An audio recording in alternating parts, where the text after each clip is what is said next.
તા પપ્પાને કે છે લાઇટ બિલ ભરી આવે કે આ મહિનાનું બાકી છે ને આ મહિનાનું બાકી છે ને ફ્રીજ ઉપર પડ્યું છે. મારે કાંઈ એની આરે વાત નથી કરવી. એની આરે વાત કરી કરીને આપણો આખો દિવસ બગડે. તો જવા દે ને, એની આરે કોણ વાત કરે. અને ખાવાનું આપી દેજે, ફ્રીજમાં પડ્યું છે. જે એક કામ કરો, સોસાયટીમાં જઈને બોલો એટલે છે ને બધાને ખબર પડે કે આપણે બે બાધે છે. જાઓ, હું જરીક એને કંઈક કહું ને તો એમ જ કે બસ તું મને આખું જિંદગી સંભળાવ્યા જ રાખે છે. આખી જિંદગી હજી પૂરી તો થવા દો તમે.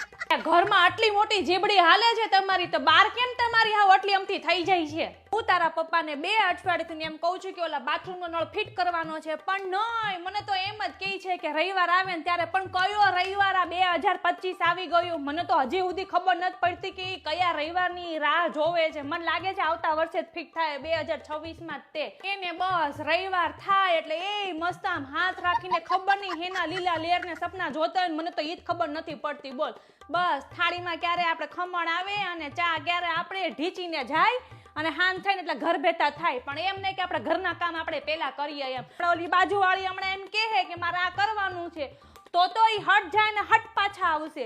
અને હું કંઈક કહું ને તો તારા પપ્પાને તો છે ને ખબર નહીં આમ હું આમ તમરો ચડી જાય. પણ હમણાં બાજુવાળા કંઈક કહે છે ને તો એને પેટમાં ગલગલ